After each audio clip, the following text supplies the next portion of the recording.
Marcos 16:15. Olha o que Jesus está dizendo, irmãos. O interessante aqui desse texto é que Jesus, ele dá uma ordem.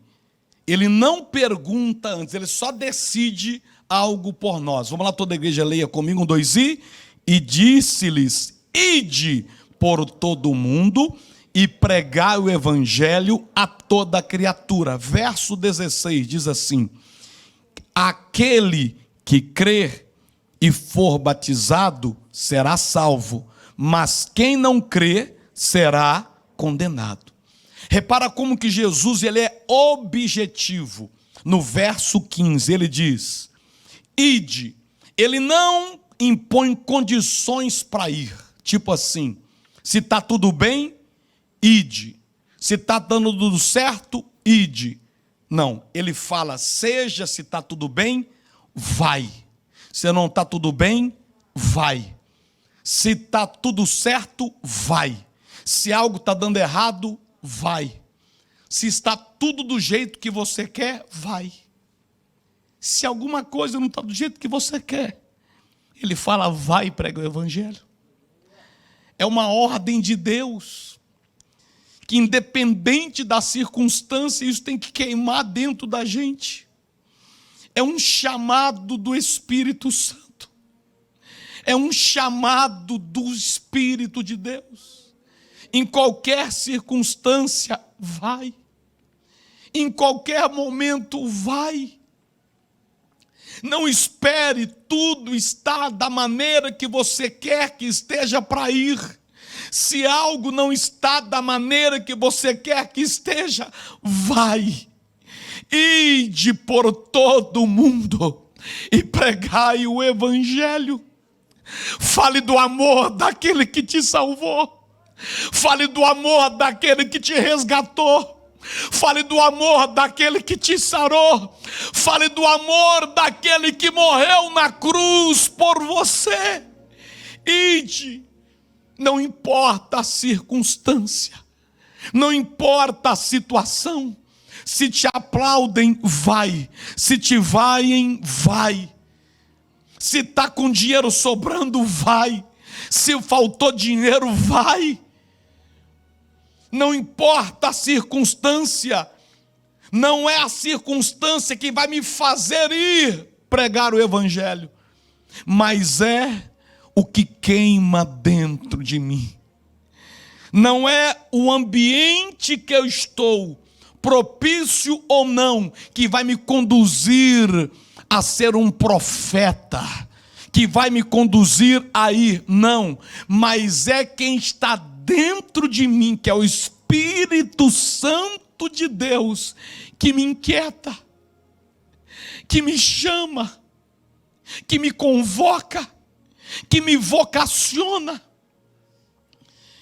Se tem aqui nesta tarde alguma professora de português, a senhora tem mais propriedade para falar do que eu ou o senhor, mas eu estava lendo esse verbo ide, né?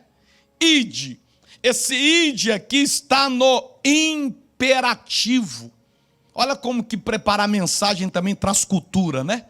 Eu quis estudar um pouco mais sobre esse ide. E eu descobri, tem alguma professora no nosso meio? Ou não? Tem? Tem aqui uma professora. Se eu tiver errado, pode me corrigir, mas esse ide aqui está no imperativo.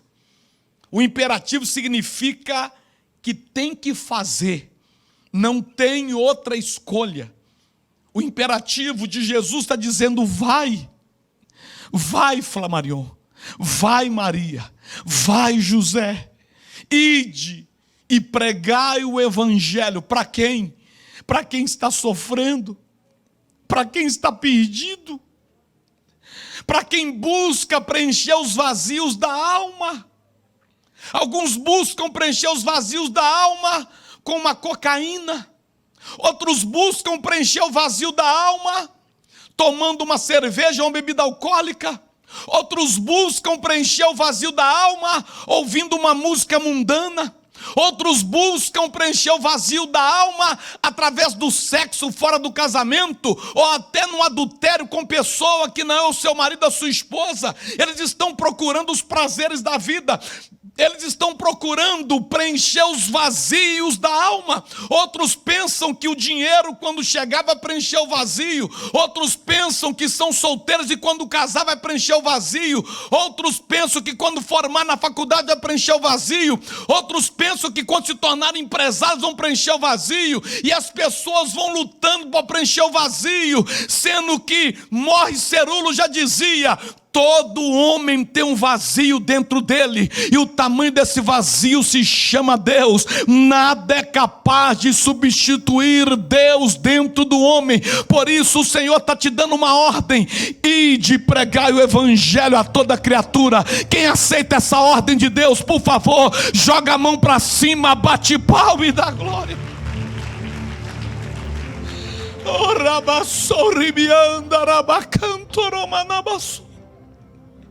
Que isso arda dentro de nós, que isso fale mais alto do que as nossas vontades, que isso faça parte do nosso viver, do nosso ser, porque assim está estabelecendo o reino de Deus aqui na terra e ganhando almas. Essa conferência ID é para nos dar ferramentas, estratégias para estabelecer o reino de Deus aqui na terra e ganhar almas.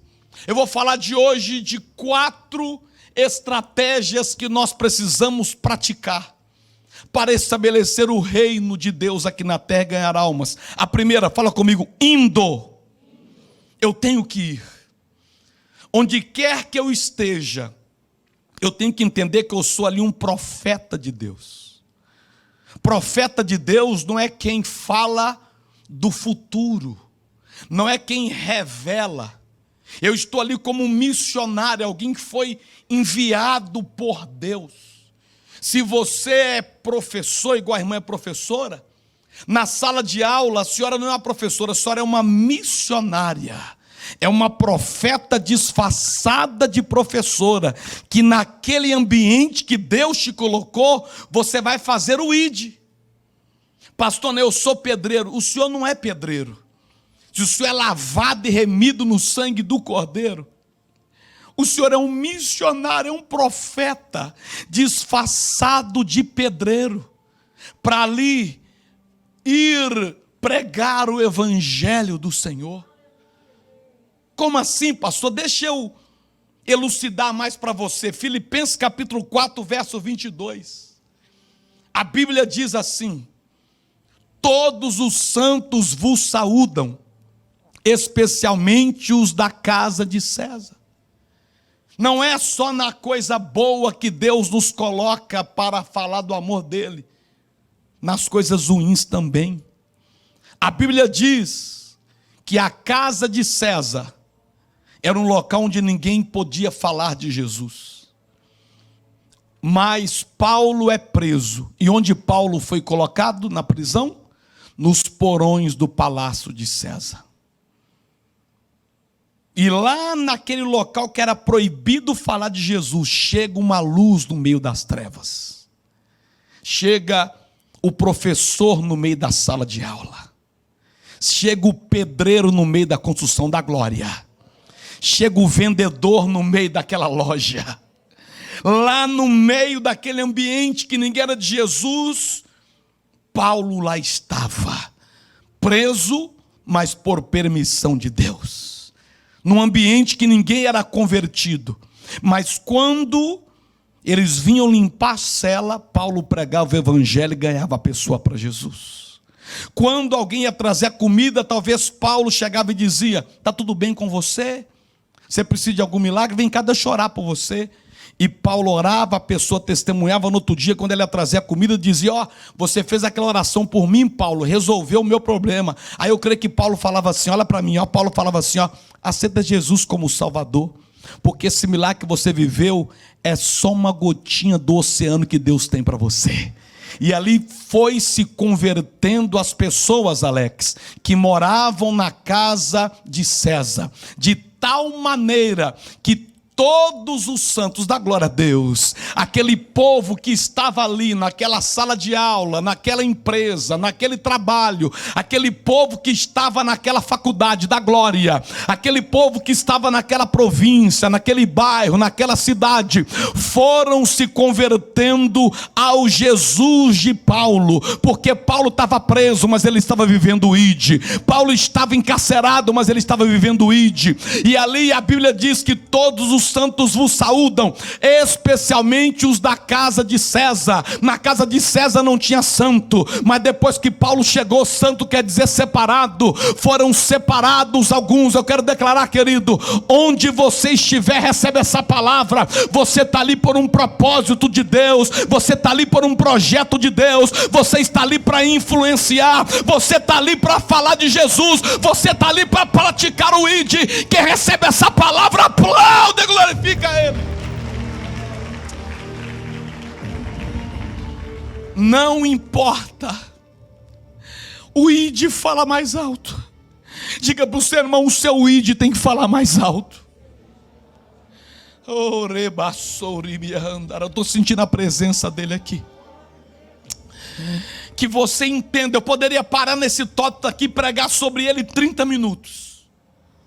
Onde você está é projeto de Deus. Pastor, fui para a cadeia. Lá na cadeia você vai fazer o ID. Pastor, eu estou numa faculdade, só tem Satanás. É lá no meio dos demônios que você vai fazer o ID. Pastor, eu estou no meu trabalho, pastor, lá ninguém gosta de Jesus da glória, porque na casa de César também ninguém gostava, mas o seu testemunho vai fazer essas pessoas querer Jesus. Pastor, eu estou num local que é muito difícil, é esse lugar difícil que Deus te plantou para você exercer o ID, meu irmão. Não importa. Na quarta-feira, na terça-feira, antes do labaredo, eu tive uma reunião. E aí naquela reunião tinha talvez umas 8 pessoas. Aí eles falaram assim: vamos começar, eu estou vendo, eles falaram, vamos começar. Eu falei, pera aí, eu não começo reunião sem orar. Aí uns estavam assim, pois não. Começaram a fazer assim, né? Uns 5. Eu esperei eles fazerem, respeitando o ritual deles. Aí eu fiz uma oração. Aí eu falei, agora vai para a reunião. Quando terminou a reunião, uns 3 falaram assim: pastor, que autoridade é essa que o senhor tem? Como é que o senhor fala? Eu falei, vamos sexta-feira lá na igreja, vocês vão ver que autoridade é essa que eu tenho, de onde ela vem. Os 3 vieram no Labaredas. Teve as experiências com Deus. Na segunda-feira, a esposa de um que veio com ele me ligou e falou: pastor, eu quero voltar nesses 3 dias. Como é que eu faço? O meu marido, ele não ia na igreja católica há mais de 2 anos. Mas ele está falando comigo que ele quer sentir de novo aqueles negócios que ele sentiu quando o pastor Silas pregava, exortando. Ele falou que nunca foi chamado a atenção na vida dele, mas ele gostou de ser chamado a atenção pelo pastor Silas. Aquele trovão, o corpo da gente arrepiava de baixo em cima. Pastor, eu quero sentir isso de novo. Como é que a gente sente isso, pastor? Eu falei, vem com seu marido aqui amanhã que nós vamos conversar.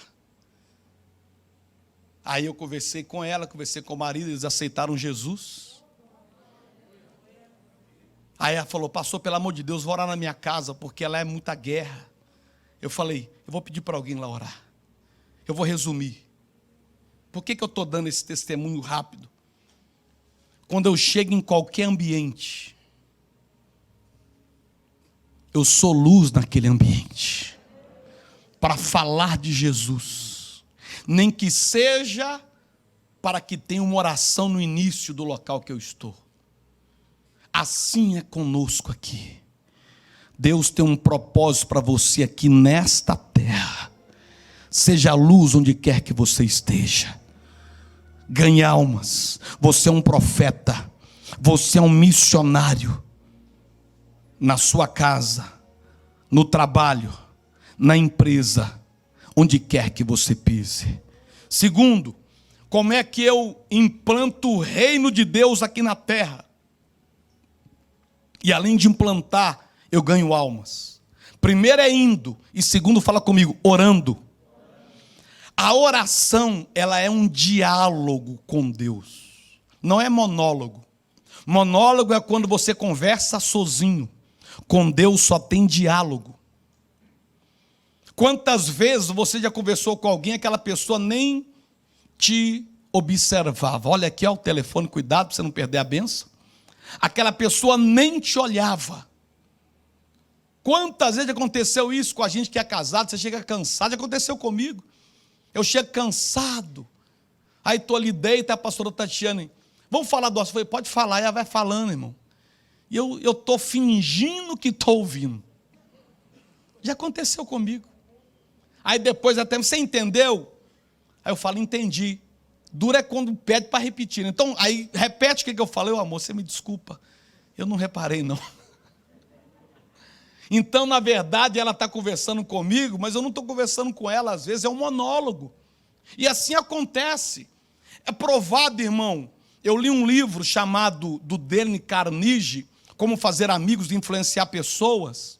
Quando você está conversando com alguém, e aquela pessoa fala algo para você, está num assunto, você fala, peraí só um minutinho, e você fala com ela não está nem aí para mais nada que você fala, enquanto ela não volta no assunto e termina o que ela começou.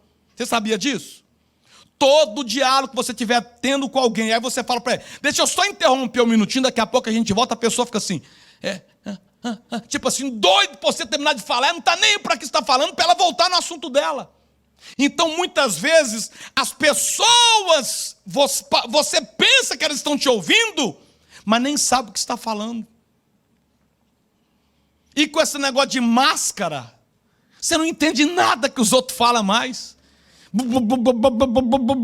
Aí você fala o quê? Explica melhor. É assim ou não é? Aí você pede para tirar a máscara e falar no ouvido. Aí vira aquela confusão. Porque a gente é acostumado à leitura labial, você tem que observar a boca. Já pensou se eu estivesse pregando para você de máscara aqui? Você ia me ouvir, mas você ia falar, que negócio esquisito é esse? Então é assim no dia a dia. Mas eu tenho uma notícia boa para te dar.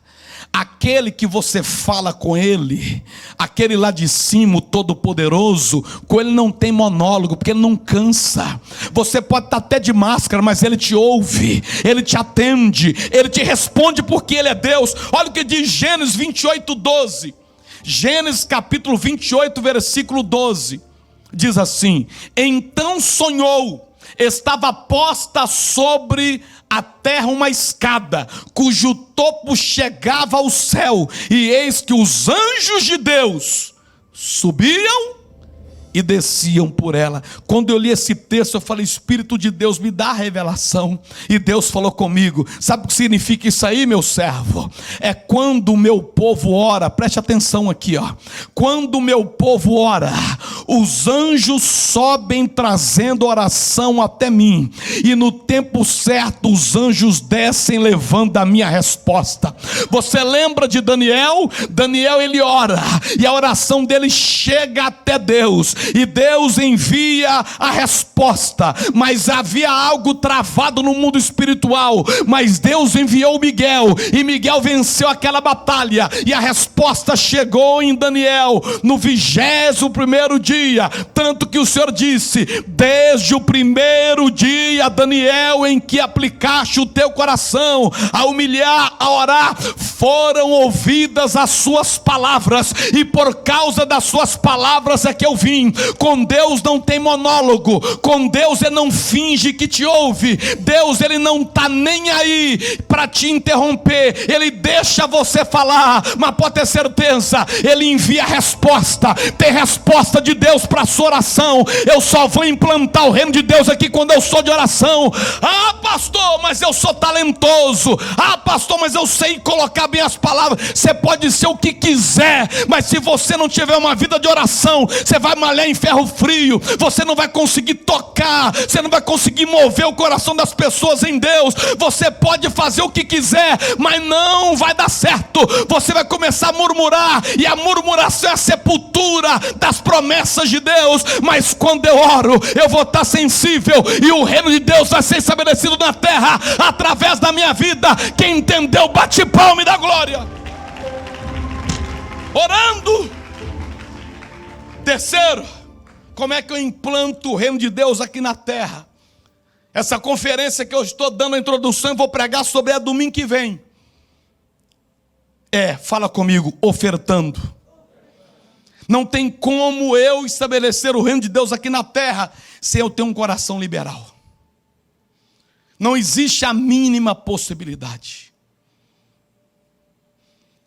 E oferta não tem nada a ver com dinheiro. Oferta tem a ver com fé. Eu te provo. Se eu chamar pessoas aqui no altar agora, por exemplo, eu vou ter que comprar um gerador para a igreja. Acabou a luz aqui sexta-feira de noite no culto. Eu fiz culto aqui, como diz a turma, no gogó. Comecei a pregar, preguei aqui no gogó, culto de 40 minutos praticamente, sem luz. Porque não podemos depender da energia da avenida. Um gerador é uma média de 250 mil.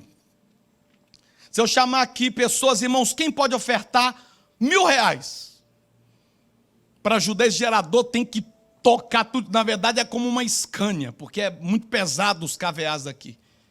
Vai ter pessoas que não vai vir aqui. Você tem a oferta, seja 1.000, seja 100, não importa o valor. Você não vai vir ofertar. Mas tem pessoas que não têm oferta. Sabe o que vai fazer? Pastor, me dá um envelope. Eu não tenho, não. Mas Deus vai prover, eu vou trazer para ajudar na casa de Deus. Por quê? Porque oferta não tem a ver com dinheiro. E eu te provo. Quando eu aceitei Jesus, me lembro, num domingo, o pastor Jerônimo pregou e falou assim: domingo que vem é Santa Ceia. E na ceia eu quero pedir que vocês tragam o dízimo no mesmo valor da oferta. Eu lembro do ensinamento dele até hoje. Tem 25 anos que eu ouvi essa palavra. Ele falou assim: o dízimo é a lei e a oferta é o amor. O amor está acima da lei. Eu lembro, irmã Graça, que ele falou assim: o dízimo é o homem e a oferta é a mulher. Para ter multiplicação tem que unir os dois. Não dá para ser só homem sozinho ou só mulher sozinho. Aí eu peguei aquele envelope, levei para casa e falei: vó, domingo que vem eu vou levar para a igreja 20% do que eu ganho. Ela falou: você está doido, menino? Você ganha um salário mínimo. Eu ganhava 70 URV. Você ganha um salário mínimo, como você vai levar 20% para a igreja? Esse pastor fez uma levar celebrar na sua cabeça. Eu falei: vó, 20% de nada é nada, vó. 20% do salário mínimo. Ou eu acredito no que aquele homem de Deus está pregando, ou vai passar 10 anos, 20 anos, 30 anos, eu vou continuar com essa mesma vidinha que eu estou nela. Não impeça de eu fazer o que o homem de Deus está orientando, não, vó. Ela falou: então vai, mas eu não concordo, não. Vou resumir. Se passaram 25 anos. Hoje, eu não ganho mais salário mínimo. Mas hoje, toda a Santa Ceia, o meu dízimo é do mesmo valor da minha oferta. E eu ainda dou oferta em outros cultos. E 2 vezes do ano, além da minha oferta, o valor do dízimo, eu passo pela experiência do sacrifício. Então, hoje eu oferto para Deus, eu tenho condição financeira. Mas há 25 anos atrás eu não tinha ganhado um salário mínimo e ofertava da mesma forma. Então, oferta não tem a ver com dinheiro. Oferta tem a ver com fé e fidelidade. Essa é a questão. Eu vou estabelecer o reino de Deus aqui na terra como? É quando eu sou liberal. É quando eu não sou mesquinho com as coisas de Deus. O próprio Deus, ele vai me desprendendo. O próprio Deus, ele vai me prosperando. Eu poderia dar aqui vários testemunhos de irmãos da igreja que eu conheço a história. que você começou a ser liberal e hoje olha onde é que Deus te colocou. Então é Deus. É Deus que faz. Irmãos, e é cada história aqui na igreja de assustar. Tem pessoas aqui na igreja que, por causa da liberalidade, não tem um funcionário, mas ganha por mês mais de 50 mil. Por quê? Liberalidade. Confere lá as ofertas na secretaria, confere lá os dízimos.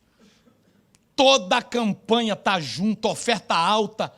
Deus vai movendo, Deus vai movendo, Deus vai movendo, porque é Deus que faz, porque quando eu oferto, eu estabeleço o reino de Deus aqui na terra. Quem é que vai pagar essa luz? É quem oferta. Como é que nós vamos comprar o gerador? É com oferta. Como é que tem esse telão? É com oferta. É um negócio tão simples. Mas Satanás, ele tenta cegar ao ponto de algumas pessoas, não aqui na nossa igreja é liberal porque eu ensino, mas tem igreja, quando o pastor fala de oferta, tem gente que abaixa a cabeça, porque parece que é o pior momento do culto, porque não foi ensinado que o reino de Deus é estabelecido aqui na terra, e almas são ganhas, quando eu pratico a oferta. Quem entendeu diz amém. Irmãos, eu morava no jardim, do lado do jardim zoológico, na favela do Confins, já falei isso aqui. Minha avó invadiu, ela fala até hoje que ela comprou, é mentira, ela invadiu a propriedade, eu estava com ela. Eu trabalhava de office boy, não esqueço, a Avenida Afonso Pena, era todo dia, eu tinha que passar ali naquele lugar. E tinha um carrinho grande assim, ó, que ficava lá, de fruta, e tinha aquelas uvas, né? Aquela uva verde, aquela uva vermelha. Irmão, eles jogavam um trem, não sei o que era, um negócio que, o negócio brilhava. Irmão, meu sonho era comprar um cacho de uva. É sonho de pobre lascado mesmo, né? Eu sonhava em poder comprar um cacho de uva. Eu não tinha condição de comprar um cacho de uva. Mas a minha oferta e o meu dízimo eu levava para a igreja.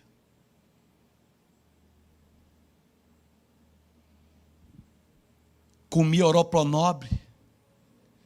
Eu ia no açougue e comprava retalho. Para quem não sabe, retalho é mochiba para cachorro. Pelanca, sebo, nervo. Mas era o que eu tinha condições. Eu, 6 meses de namoro, não queria ter sexo antes do casamento, crente. E aí a pastora Tadiana falou, vamos casar, vamos. E morava, Rua Quintino Bocaíva 200, bairro Chácara, em Belo Horizonte, em Betim, ela dizendo. Marília na frente, Pituca atrás e a minha mãe com o Najib. Entrava no beco, entrava na casa da minha mãe. E no fundo tinha um lugarzinho que estendia roupa, igual a maioria desses lugares tem. Aí eu falei com a minha mãe, eu quero casar. Ela falou, uai, constrói um cômodo aí no fundo. Aí eu fui contratar o pedreiro. Imagina quem ganha salário mínimo contratando pedreiro, irmãos. Chamei o Somilto. Somilto não enxergava de um olho. Ao pedreiro nosso, era cego de um olho. Mas quem ganha salário mínimo, irmão? E ele deixou eu pagar da maneira que eu podia. Era eu na vida. Ele falou, mas eu preciso de um ajudante. Eu falei, eu não aguento pagar o senhor, como é que eu vou pagar ajudante? Quem foi esse ajudante? A minha esposa. Morava na Bahia, Vitória da Conquista. Foi para Belo Horizonte para fazer faculdade. E conheceu eu pobre, lascado e ferrado. Porém, fiel a Deus, sendo dizimista e ofertante. Irmãos, eu lembro um dia, depois que a gente terminou, a gente pintou de cal, irmãos. Lembro até hoje, pastor Márcio, do bairro Vila Oeste. Ele nem gosta que conta isso. Um dia ele estava assistindo na internet, depois ele me mandou uma mensagem. Tomara que não esteja assistindo agora. Foi nos visitar. Era auxiliar do pastor Jerônimo. Aí foi lá fazer aquela visita, né? Foi ele e a pastora Valéria. A pastora Valéria foi com um casaquinho assim, ó, meio, não era rosa não, tipo assim, pêssego, casaquinho, uma saia. Oh, maravilha, tal. Aí tinha uma paredinha de meia, do lado aqui o quarto, do lado aqui era tudo junto, né? Conjugado, né?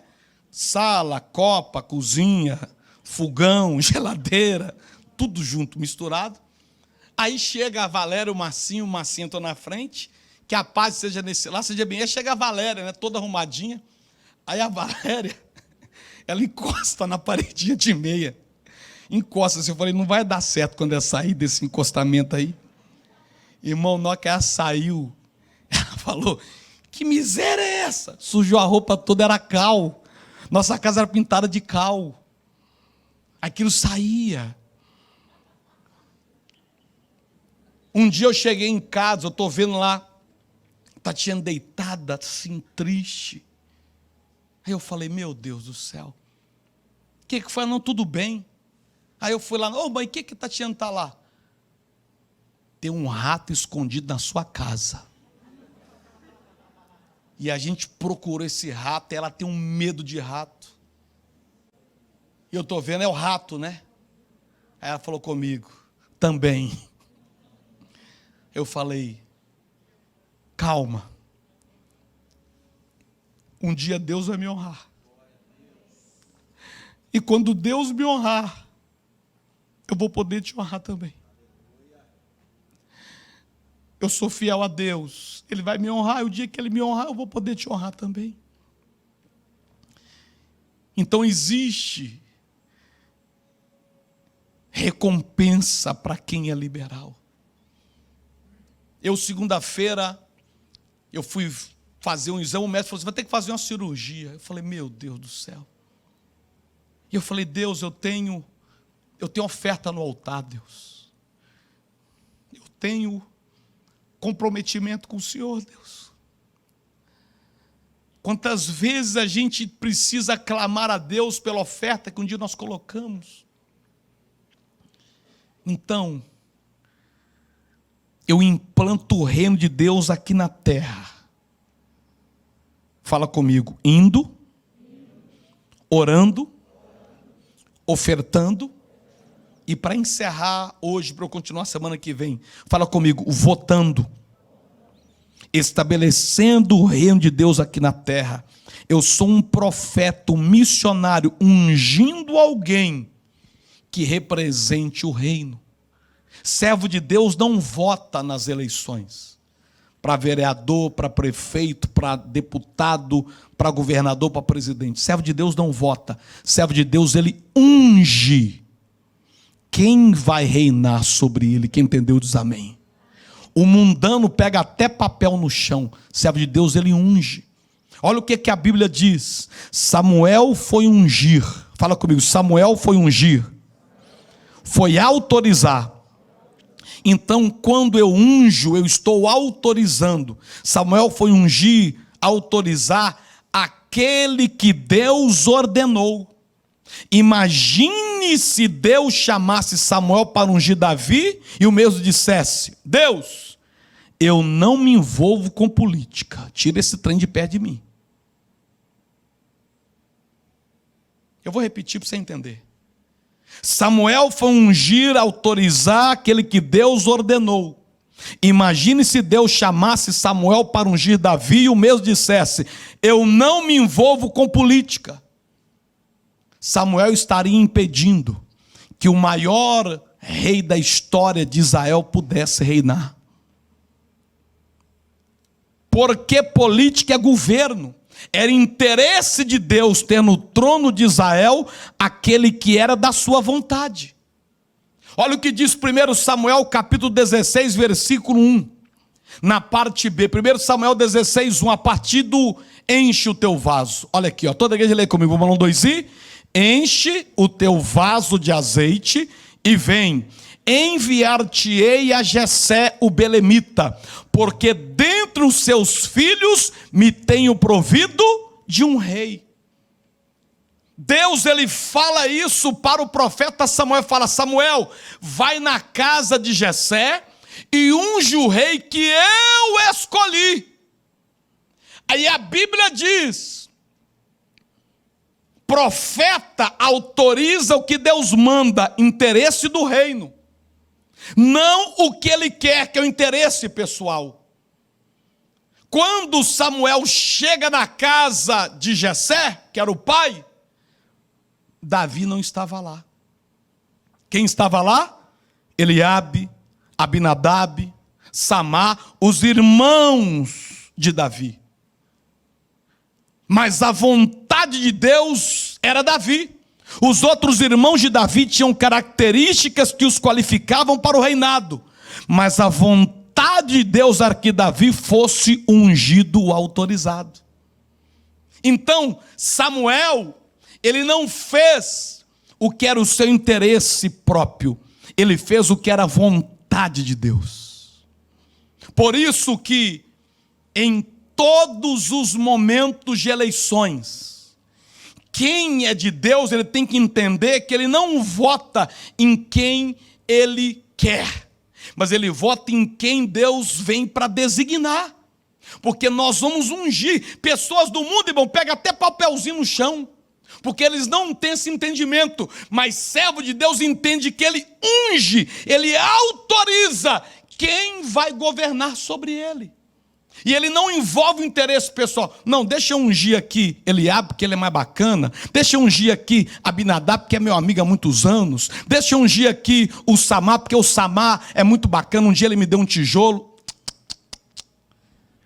Quem ele decide implantar o reino de Deus na terra, ele não faz aquilo que ele quer, mas ele faz aquilo que Deus autoriza. Samuel não ungiu Eliabe, Samá nem Abinadab. Samuel esperou Davi chegar para ungir Davi. Quem entendeu diz amém.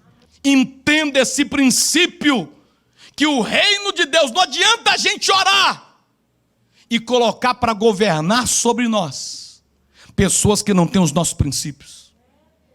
Não adianta a gente ficar orando: Deus, sara essa nação, Deus, cuida dessa nação, Deus, abençoa essa nação. Aí nós colocamos lá alguém que é o politicamente correto, que vai jogar para a torcida e não vai defender os princípios da palavra de Deus. Eu estabeleço o reino de Deus. Fala comigo: indo, orando, ofertando e votando.